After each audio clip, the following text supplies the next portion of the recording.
rebuilding from a show that already existed, 40 years ago. Yeah. And getting a chance to rethink some things, and also just what we could reuse, what would be rebuilt. Yeah, I guess Sprocket's the best example. Yeah, like Sprocket. This is an original Sprocket from the original show in the 80s. No. And I believe all of our Sprockets are. Yep. They've been freshened up a bit. His whiskers get freshened up. But on this kind of a puppet, what goes bad is really the foam inside has a half-life, and it degrades. But sometimes the actual, like finding this well-loved fur, it would be almost impossible to replicate. So Yeah. So as the foam inside goes away, this they can is the foam. replace that. But we certainly, as a company, we've been doing it a long time, so we have all the patterns, and so reproducing these, and then the same with the Fraggle 5. These are all, these aren't the original ones, but they're built exactly the same as the original ones. So it's just like the methods, the materials, the techniques on the Fraggle 5. But then that allows us to kind of play a little bit when we get into some of our newer puppets. So like you can't see on the Glitterini, but he's filled with lights inside, and that all hooked up to kind of the light board so that they could control that on set. But then and then some of our puppets, I think Barry Blueberry's back there. We got Barry and Price. Yeah, And they're like the some whatnots. of those will update our techniques. So like his kind of pompadour hairdo is a 3D printed shell in there that kind of helps it. So 3D printing has changed the puppet building world. So and you'll see that when you kind of see when you kind of get to some Doozers.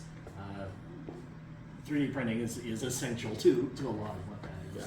Yeah. It's really cool too because some of the Fraggle 5, there's builders in the New York shop who worked in the original series, and they got to rebuild puppets that they built 40 years ago, and it was so emotional for them because these are like characters they really care about. So to get a chance to rebuild Red or Wembley was really exciting for them, and it was nice to see that for us. Yeah, and it's fun to try to replicate those techniques from, again, I was not building puppets when the original one came out, so it's like it's fun to kind of go back and try to do it exactly the way it was done and get through that. Yeah. I have to ask about Mokey's hairstyle. Like, any reason why the change from now to before? Mokey has always been a character that, even in the original series, they were like, how do we make her better? Like, they were never like, that is 100% right, And so if you watch her on the original series, she did evolve through the years, and they kept kind of changing, like what necklace she wore, and she had a sweater, and then her hair got flatter, and they were always trying to figure her out. And so we knew going into the new series that we wanted her to feel just a little bit more youthful and a little bit more part of the gang. A lot of people who didn't know the show as well, they would say, oh, is she like the mom? Or is she like the grandmother character? We'd be like, no, she's one of the kids. So we knew we wanted to give her just something lighter and younger, and Donna Kimball, who took on the role from Kathy Mullen, has this wonderful, like, unpredictable energy and improv energy, and so we thought that would also be a fun thing to bring into Mokey, and so that energy combined with wanting her to look fresher kind of led us this way. So we tried to honor, like, the original Mokey has a necklace, but she just has the one, like, pop tab, but we thought, well, let's add some more fun stuff that maybe she found, like, hanging out by the entrance to Fraggle Rock from our human world, And then her dress is green, like her robe is green, so we tried to just find little things to honor that.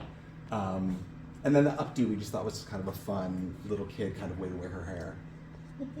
Anytime, every block, every like we'll do like 2 or 3 episodes per block.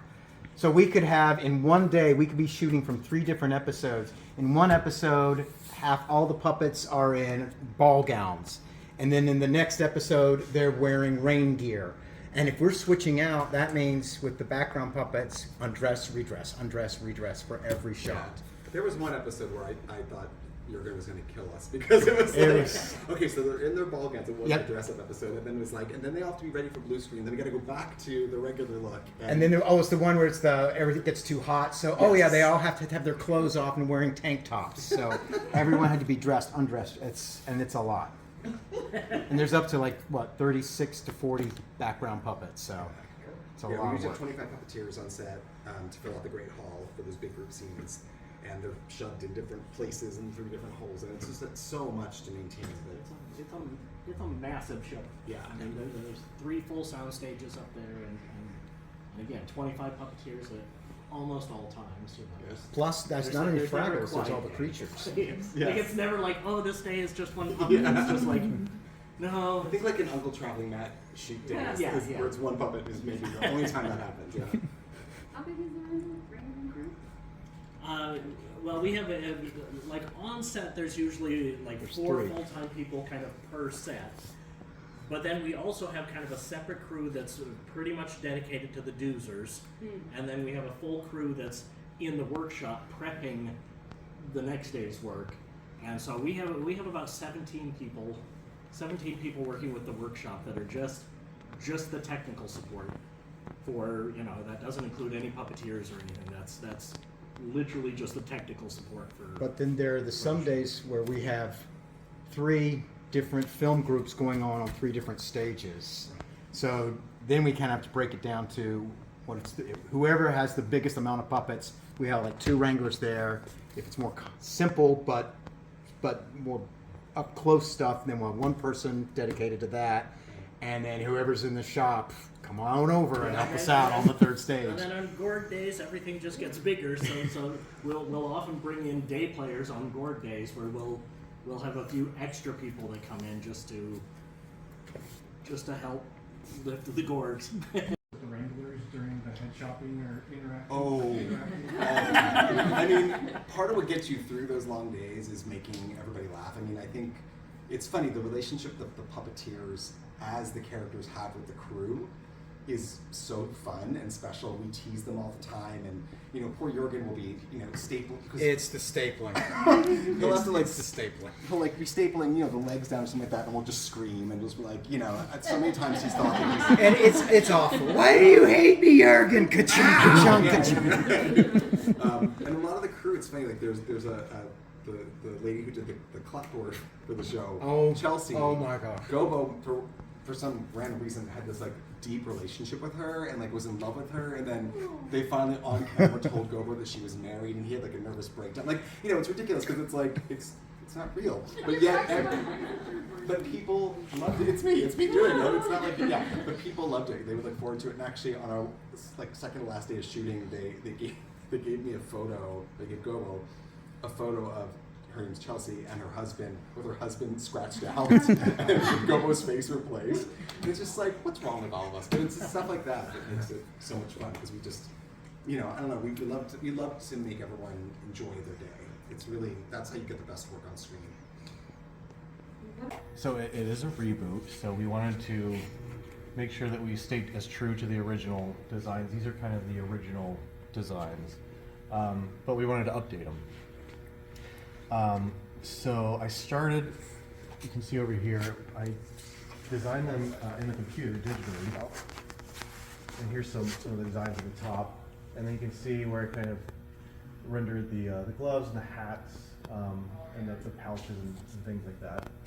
And then we 3D print them. It's just easier to 3D print them than to actually sculpt them, especially because they're so tiny. How did they do it back in the day? Because obviously 3D printing. They sculpted them by hand back in the day. Yes. Yeah. Once you have them sculpted, you make a mold of them, and we cast them out of foam latex. And it's basically a makeup sponge material, same thing. And there's an outer mold and an inner mold so that we can control the thickness, because like Johnny was saying, on the inside are tons of mechanisms. What are you saying? I'm sorry, his gizzards. Is this all a lie? It's all a lie.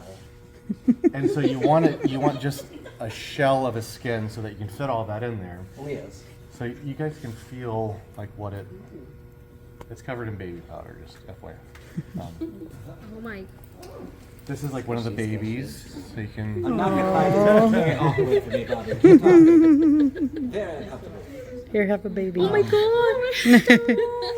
What do you do once you've got those foam disturbing bodies? What happens then? So then we do a process called flocking. Flocking is this material right here, and what you do is you put a glue on the foam, and you use static electricity to suck the fibers onto the skin. And you know, like when you're scared or your hair stands up on your arm, it does the same effect. So it'll stick out straight. What? So you get like a nice, a nice. Caterpillar, you as disturbed by this as I am. So this is what the flock looks like. And it's just shredded synthetic material. And once it goes into the static electricity, it gets shot onto this, and then you have a nice little furry Doozer. My goodness. And the original Doozers, this was their little harness, and it was all cast out of foam latex too and sculpted. For the new season, we kind of updated it so you can kind of see how it's just you can do more with digital printing now. You can. So that entire thing is made, right? Except for the strings for the most part. Everything Correct, is digitally yeah. printed. Yeah. And especially when you're doing such a high scale, like it's a massive amount of just stuff that you have to make for these. And using the computer and 3D printing, you can speed up your pipeline, I guess. Yeah. It would be very time consuming to actually make all this by hand. Whereas now, you know, this is a great example. These are the little, what would you call this? Is there an official name? That was a goo gun. Goo gun. But you can Technical see, terms, you see. this is what it looks like off the printer. And then once it's sanded and painted and all the bells and whistles, you have a perfect little glue gun. Goo gun? Goo gun. And we really, you know, for Bobby and his team, we really pushed on the reboot. We really wanted to take the Doozers even further and give them, you know, iPads, kind of things that lit up, and we wanted them to have more technology and be able to move more and do more. So there was an episode in the first season where they had this hat celebration, basically, and so Bobby was tasked with making every outrageous, ridiculous hat we could think of, like a chandelier hat and gosh, what else? There was like a feather, like a Mardi Gras hat. There was a, you know, it's just The radish. yeah, Carmen it's like, Miranda yeah, that's hat. right. Yeah. I mean, to see like these sweet little Doozers dressed up in like these amazing outfits was just such a treat. And then we also wanted to update, give them a little more color in their outfits. So the architect still has his vest, but cotter pin and turbo and wrench and a lot of the background Doozers, we wanted to kind of give them this multicolored vest just to brighten them up a little bit so they pop a little bit more in 4K. Yeah.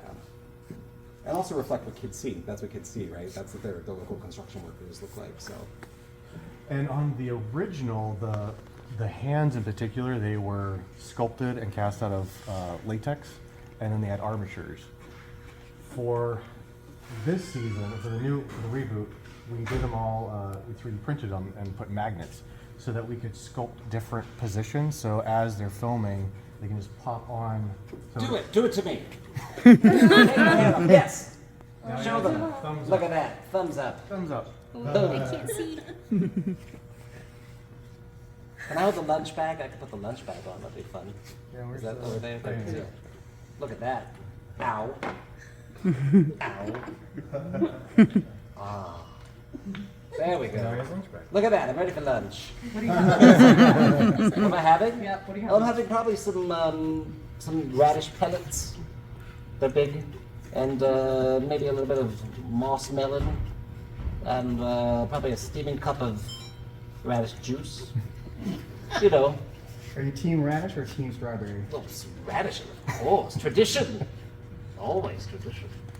But even props like a flashlight, you could make it by hand, but in the computer it's much easier to make your channels to put your LEDs in, so we can light up. What? What sorcery? So now it's lit up, and now cotter pin and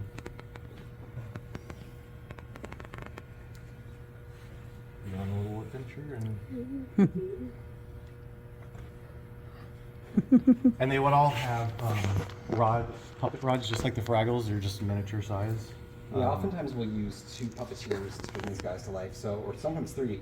So, for example, like with Architect, obviously I'd be over here doing the voice and the head motions and the body leans, and then oftentimes there'd be a second puppeteer holding him on a rod, making him kind of walk below camera, and occasionally there'd be another puppeteer with rods in the hands to be able to do big gestures, and then we could just wipe the rods out after we shoot so they go away. So that's Doozer Magic. Ask your questions. Everyone wears comms so that the performers can communicate back and forth during a scene or between takes if there's notes. And this is built so beautifully because it's basically different kinds of yarns and different fabrics that are super lightweight on a netting. So it really breathes for the performer, but it gives that great kind of bulky feel. Dan, anything for you as the voice and as the puppeteer of the face? What's that relationship with the performer inside the suit? I have a little mouth issue right now. There we go. Uh-oh. Slow him down. He's good. He's fine. Yeah, with Junior, he's a. I mean.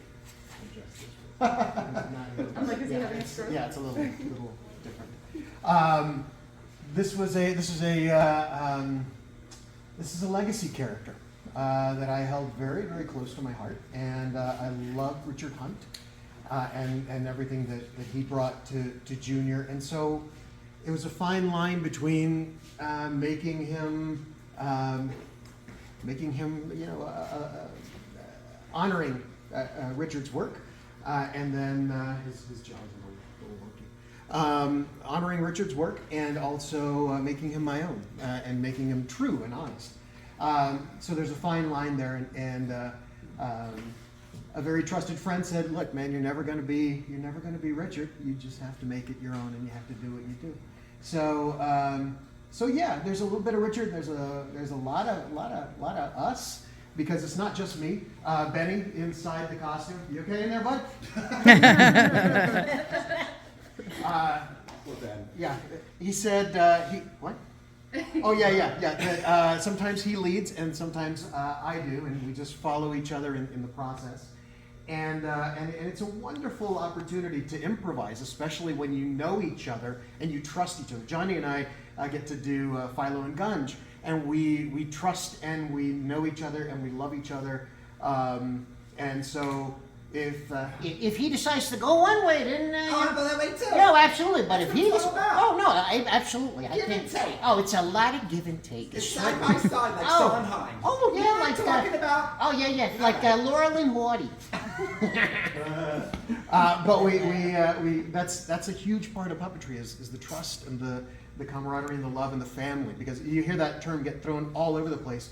But I spend more time, anywhere from 12 to 15 hours on set with people, and we become this huge knit family. And you really, the facial voice performance for the Gorgs really are kind of the eyes and the ears to some degree for the performers inside the suit, because the set that the Gorgs Garden is built on is massive, and it's built like a real yard. If you look at it, there's hills, there's a bridge, there's rocks, so it's very dangerous. And so oftentimes as they're rehearsing, even in the middle of take, because they can communicate, they can say, look out, go to the right, look out. You know, they're really looking out for each other, and I think it's the ultimate form of collaboration between performers, because they're not just bringing a character to life, they're also physically looking out for each other too. And there was a beautiful, like you were saying, a give and take between, Ben will say, well, what if I turn this way? And if the eyes looked at the same time, it would get this across. And Dan can say, great, and I'll say on this line, you know. No. Yeah. No. And one thing I'm gonna. This is something that you'll be able to see now that I've told you. But there are points when Benny has to look through the mouth. He has some access, but that's for safety things. So when his back is to the camera, I'll leave the mouth open. When he's running, I'll allow the mouth to flap, and as he does run, then it'll be sort of like a oh, so that it justifies this. Or if he's going to grab something, he needs to be able to see, because in the monitor everything is flipped. So instead of you and I looking in a mirror and we turn our heads, we do this, right? In a monitor, we do this. So it's the opposite of what we're used to. So it's hard to thread that needle sometimes. So when Benny's about to grab something, a radish, a tool, or whatever, a lot of times, Junior, you'll see him go, ah! Well, that's so he can see what he's going to grab, because he can't see it through the monitor. So he sees it Giving through all the the mouth. secrets away. I'm just saying, it's fun. But yeah, any questions about Big Boy? How big do I weigh? Not much. I'm pretty tight on my feet. If you want to feel, you can feel the body. You do what now? Well,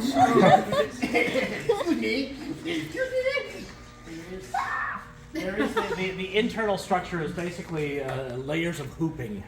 So there's hooping covered in net, and then all of the yarn is hand tied piece by piece to create his fur. So it's like it's basically the air still kind of gets through there.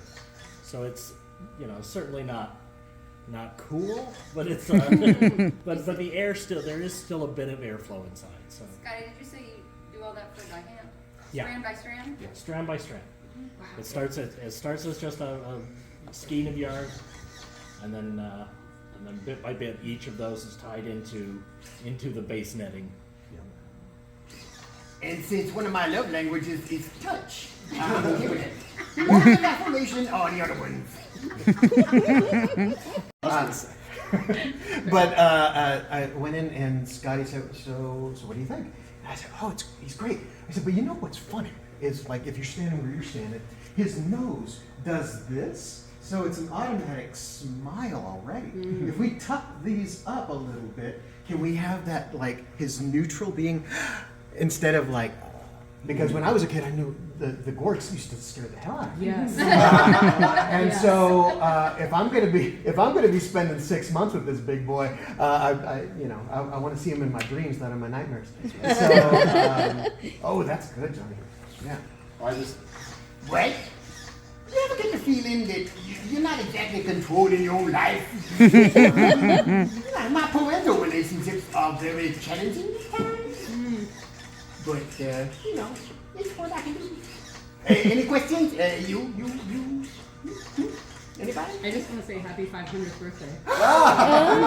Thank you! I'm glad somebody remembered. Yeah, Johnny, you want to talk about the scale of how the You know, we Fraggles have the work? blue screen going at the Oh same time. yeah. So in real life, like if a real Gorg, not a real Gorg junior, but if a real sized Gorg were to come in this room, he'd be 18 feet tall. Oh. So so it kind of goes, Doozers are the smallest, they're 6 inches. They're knee high to a Fraggle. Fraggles are about 18 inches. And they're real size to humans, like their size here is how they would appear in real life. But the Gorgs are supposed to be much bigger than they actually are. So whenever you see the Fraggles in the Gorgs garden, they're either shot on blue screen and shrunk down, or we also have these little mini Fraggles that are basically like rod puppeted Fraggles. We don't use them as much as the original series did because they don't look quite as great on camera anymore.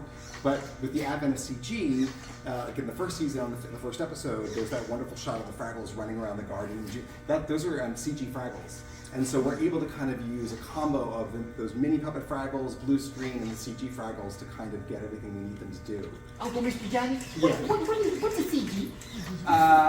I'll explain it later. But in real life, a Fraggle would be about this big to him.